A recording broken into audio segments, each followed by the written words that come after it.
ईद उल फितर जे मौके ते पाकिस्तान में फहद मुस्तफ़ा, मायरा ख़ान ऐं ताबिश हाशमी जी आग लगी बस्ती में समेत ॿियूं फिल्मूं बि रिलीज़ थींदियूं। पाकिस्तानी शौक़ीननि खे हिन ईद उल फितर ते टीवी स्क्रीन्स ऐं सिनेमा घरनि में बि तफ़रीह ॾिसण जे लाइ मिलंदी। गुज़िरियल कुझु सालनि में पाकिस्तान जी फिल्म इंडस्ट्री मुश्किलात जो शिकार रही आहे। ख़ासि तौर ते कोरोना खां पोइ फिल्मनि जी बहाली हिकु दफ़ो ॿीहर मुतासिर थी ऐं शौक़ीननि नयनि फिल्मुनि जे इंतज़ार में रहिया। हिन साल ईद उल फितर 2026 ते सूरत हाल तब्दील थींदी नज़र अची रही आहे, छो त नयूं फिल्मूं सिनेमा घरनि में रिलीज़ थींदियूं ऐं इन सां गॾु ई कुझु वॾियुनि पाकिस्तानी फिल्मुनि जा वर्ल्ड टेलीविज़न प्रीमियर भी ॾिसण लाइ मिलंदा। आग लगी बस्ती में मशहूर अदाकार मेज़बान फहद मुस्तफ़ा ऐं मायरा ख़ान जी हिन ईद ते वॾी स्क्रीन ते नज़र ईंदा। इहा फिल्म हिकु मज़ाहिया एक्शन फिल्म आहे जंहिं में लेजेंड अदाकार जावेद शेख भी शामिल आहे। मशहूर कॉमेडियन ताबिश हाशमी भी हिन फिल्म में अदाकारी जी दुनिया में कदम रखी रहियो आहे। बॉक्स ऑफिस ते भी वॾी कामयाबी जी उम्मीद कई पई वञे। फिल्म बुल्ला इहा फिल्म भी ईद उल फितर 2026 ते रिलीज़ थींदी, जंहिं जे ज़रिए शान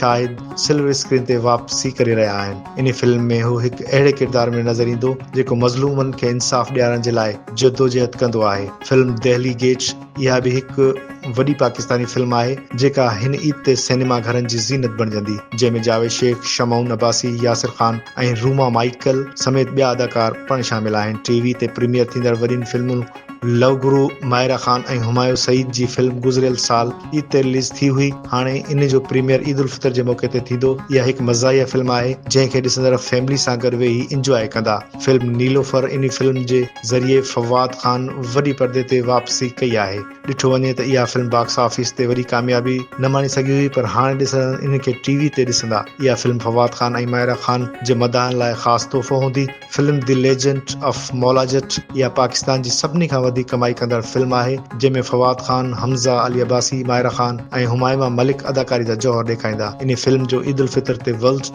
टीवी प्रीमियर कयो वेंदो।